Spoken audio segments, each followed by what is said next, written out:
మిల్లులు కలిసి అలా 1500 మిల్లులను ప్రభుత్వమే క్లోజ్ చేసింది. 1500 మిల్లులను క్లోజ్ చేసినప్పుడు మళ్ళా ఆ 1500 మిల్లులకు నువ్వు రైస్ను మళ్ళీ బియ్యాన్ని వడ్లను నువ్వు ఎట్లా కొనిపించినావు వాళ్ళతోటి? ఇంకో ప్రశ్న, మొత్తము కూడా రైసు మిల్లులో అవినీతి జరిగిందని ప్రభుత్వమే చెప్తా ఉన్నది. రైసు మిల్లులో అవినీతి దగ్గర 13,000 కోట్ల 339 కోట్ల రూపాయల అవినీతి జరిగిందని మా మంత్రి, ఆ శాఖ మంత్రి సిగ్గు లేకుండా లజ్జ లేకుండా చెప్తా ఉన్నాడు.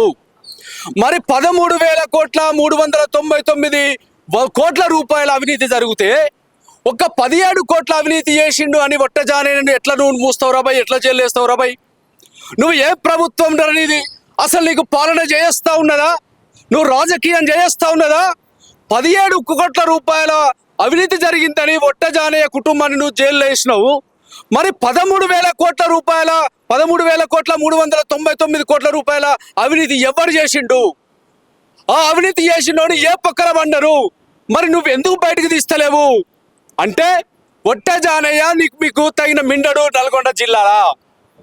ఇలా అన్ని మూస్తే ఇలా బీసీ సమాజం మొత్తము కూడా రాజకీయంగా రాదు. ఇలా ఒట్టజానయ్య మాకు మిండడై కూర్చున్నాడు. ఇలా వాడిని రాజకీయంగా మేము సమాధి చేయాలని కక్ష పట్టిన ఈ రెడ్డి ప్రభుత్వం, విష్ణూరి రామచంద్రారెడ్డి వారసులు ఇలా మా ఒట్టజానయ్యను కావాలని కక్ష కట్టి రాజకీయ సమాజానికి కంకణం కట్టుకొని ఇలా కేసులు పెట్టిండ్రు. బేలు రాగానే ఇంకో కేసు పెడతా ఉన్నావు. మరి ఈ 2013 నుంచి 2027 మధ్యలో జరిగిన అవినీతిని ఎందుకు తీస్తలేవు? మరి ఇంత అవినీతి చేసింది ఒక మిల్లుల యజమానులేనా? దానికి మీ అధికారుల సపోర్ట్ లేకుండా, మీ గవర్నమెంట్ సపోర్ట్ లేకుండా, మీ సివిల్ సప్లై అధికారుల సపోర్ట్ లేకుండా, ఈ రెవెన్యూల అధికారుల సప్లై వాళ్ళ మద్దతు లేకుండా, వాళ్ళ పాత్ర లేకుండా జరుగుతుందా? అన్ని వేల కోట్ల అవినీతి మా బీసీ బిడ్డలకు శాతం అవుతుందా? అన్ని వేల కోట్ల అవినీతి మా బీసీ బిడ్డలకు అంత ధైర్యం ఉంటుందా? మీరు అవినీతి చేయాలంటే మీరే కదా, లంగతనం చేయాలంటే మీరే కదా.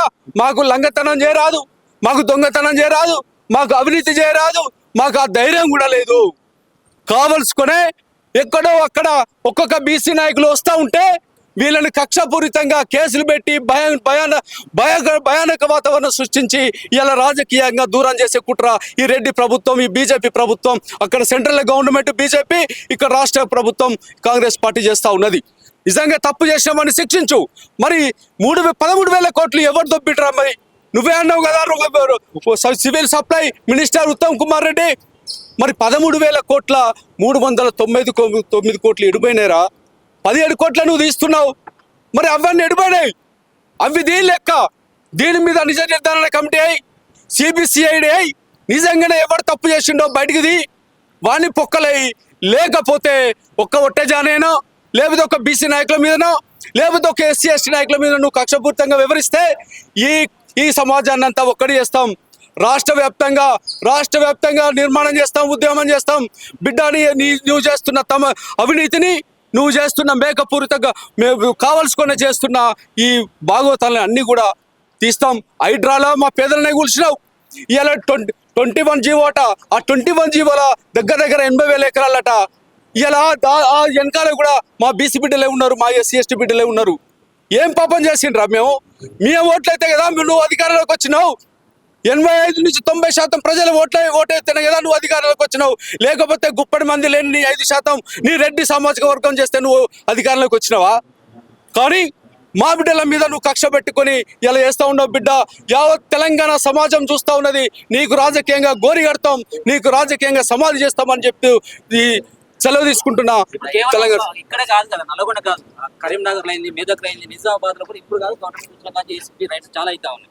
కేవలం ఇప్పుడే మీరు స్పందించడానికి కారణం ఏంటి? అప్పటి వరకు కూడా మిత్రులారా అడిగిన ప్రశ్న మంచిదే. మరి 2013 నుంచోని ప్రభుత్వము మరి ఎందుకు తీయలేదు బయటికి? ఇప్పుడే ఒక్క ఒట్టజానన్న మీద ఎందుకు పెట్టింది? నువ్వే చెప్పినావు కదా, నిన్ననే ప్రెస్ మీట్ పెట్టి చెప్పిండు కదా ఉత్తమ్ కుమార్ రెడ్డి.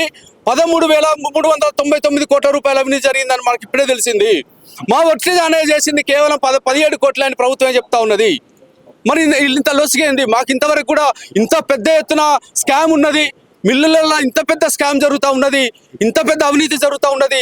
దీని వెనకాల అధికారులు ఉన్నారు, పెద్ద పెద్ద రాజకీయ నాయకులు ఉంటారు, పెద్ద ఒక మాఫియా ఉన్నదని మాకు తెలియలేదు. ఇప్పుడే దాని గురించి మొత్తం తెలుసుకున్నాం.